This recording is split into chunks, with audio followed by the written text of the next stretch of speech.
Well, hello everybody, and welcome back to Julie's Orchids. I haven't made a video for the last 2 weekends. I apologize. I'll catch up today. Kind of had COVID. So I thought today I would do a Saturday orchid chat and chores with you guys. There's quite a bit going on in the grow spaces in the house, and I'm happy to show some blooms today, and we'll do another spike count and just check in on how all those phals that are in spike are doing, because their spikes are coming along quite nicely. And we've got a few more things kind of to check out. So we'll be back in a few minutes. So for starters, we're going to bring the handy dandy trolley out here to start loading up some of these phals. I think I'm just going to kind of film as I'm watering and show you all the phals spikes, but you know, down there you can see quite a few spikes, and right there we've got quite a few going on. So yeah, we'll go get the trolley and get her all loaded up and start on our Saturday morning chores, because I've already gotten the watering area all set up. We're doing calcium magnesium today. I've already got the water set up at 220 parts per million. And now we're just, let's go into the grow room. And we'll get our trolley. So we're gonna start loading the cart with the phals. I'm watching TimeTeam on TV in the back there. I like TimeTeam, so not stealing anything. This is literally what I'm watching. And if you see TimeTeam, they're great, really fun YouTube channel to watch. I highly recommend them. And no copyright infringement here, but this is my Saturday morning. This is what I'm doing. I'm either watching Ninja Orchids or TimeTeam. I've already watched Nina's new video this morning, which I strongly suggest you guys go and check out. I'll put a link in the description below to both channels. And well, let's start grabbing some phals.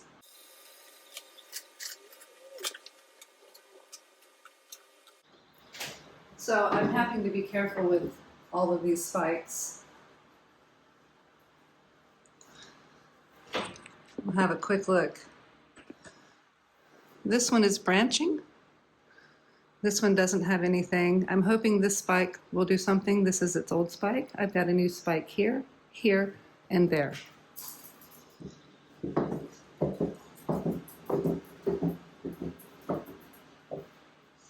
Let me tell you guys, that cart is a game changer with my back.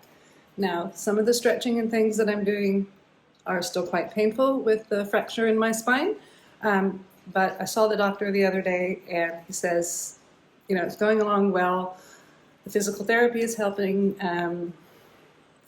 Resting and being forced back into bed with COVID last weekend really helped. So if you guys have a fairly decent sized collection that you're growing in your home and you have to carry them to the sink like I do because of the layout of my home, I cannot more highly recommend you get one of these little foldable shelving units. I got mine at Bunnings. I don't remember the brand of it. It was like 80 bucks. It's not too expensive, and it folds up nice and skinny, and you can stick it in your closet if you don't want it out, and it saves your back, and it really takes a whole lot of time out of my time that I spend watering the plants. It really has reduced the amount of time it takes me to water them, because I can take a whole cartload, and with some of the smaller plants, I can take literally all 3 shelves full of orchids to the sink at one time, and it just makes things go a lot faster. So I just wanted to show you guys here why I'm going to decide against watering these phals. The roots down in the pot are still green. That means they're still moist and they don't need watering. So I'm going to put all of these back on the shelves because these don't need watering yet. They can wait until the next watering cycle. You can see, and it's not algae. You know, these ones, they're green. They're quite happy. This one up here You know, that's still got a bit of green on it, but it's starting to go a bit more white or silvery. So yeah, these ones just don't need watering. Now, the phals that I have in the very small pots do. So I'm going to exchange this load of phals for that load of phals, and we'll be right back. Okay, so here we're looking at the roots of my phal schilleriana. And you can see this root system all the way here is just completely white or silvery color, which means this one is ready for a water. And the roots down here, this down low here, also, they're not green, they're white. So that means this one's ready for a water. Now also what I need to do is get some more sturdier stakes on this one. And I'm gonna stake this up more sturdily and then water it. So I'll video me putting the stakes in for this. The first spike we're going to have a look at taking care of is the first one it started, just this one back here, and you can see it's just outgrowing my bamboo skewer. I'm kind of running out of spikes, so I've reused them. Now I've washed these ones off.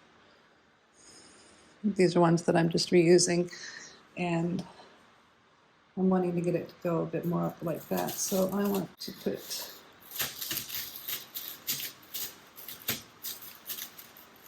right about there.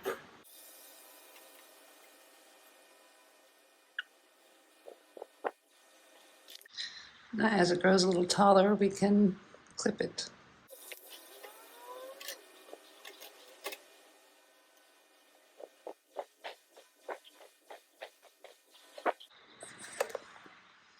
And there you go. Those two are skewered nicely.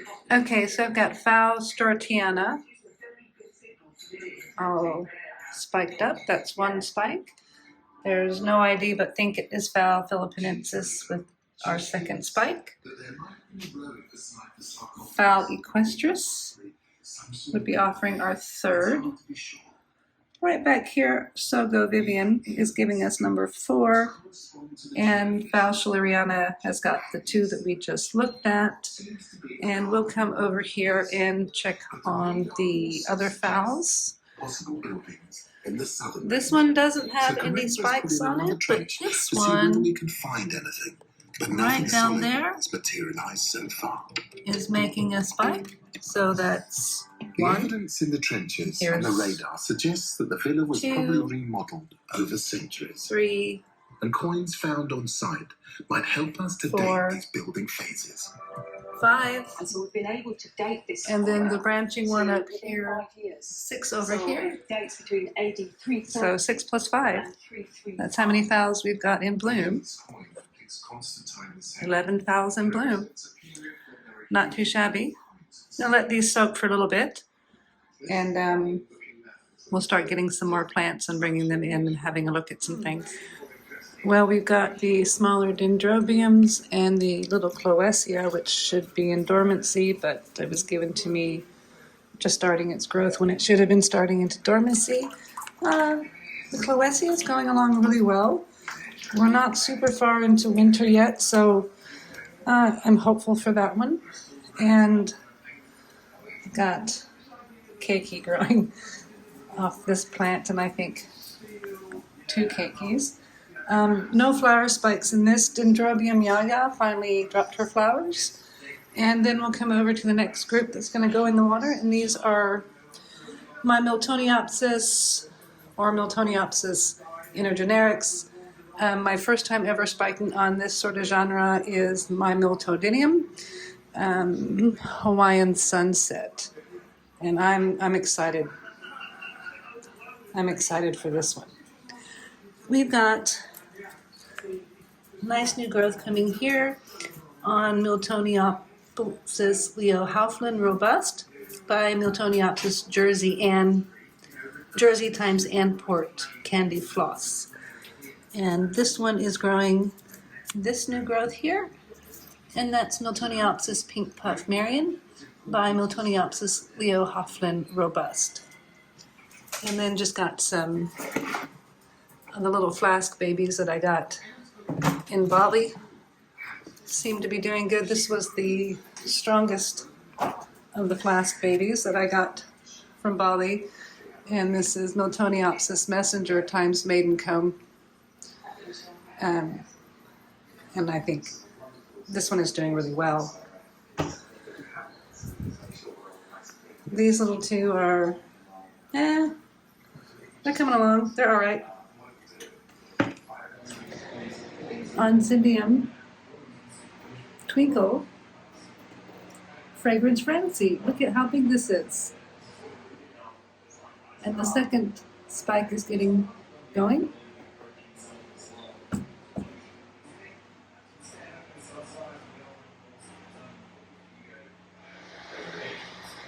And this one is Oncidium Twinkle Oro. Flowers in there. And slide the two twinkles together. You see, they're just pretty little happy flowers, little tiny pops of happiness.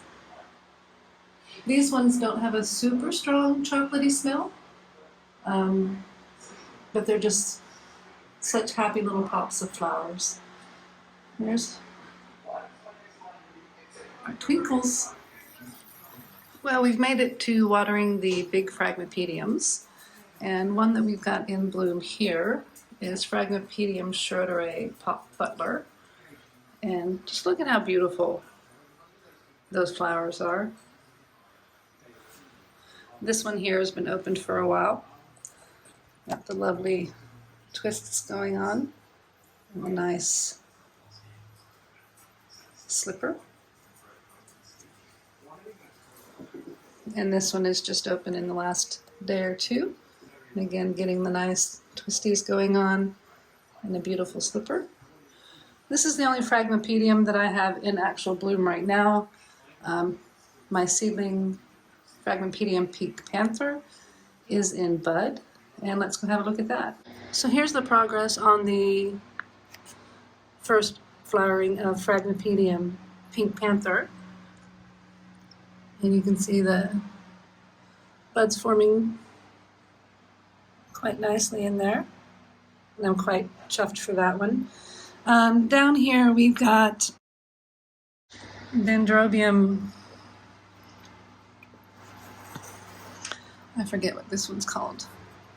Dendrobium Esme Pulton Tayuni times Dendrobium Speciosium Grand Michel. This is AMAOC. And this is the second blooming for me. And what you can see is I got it as a seedling plant.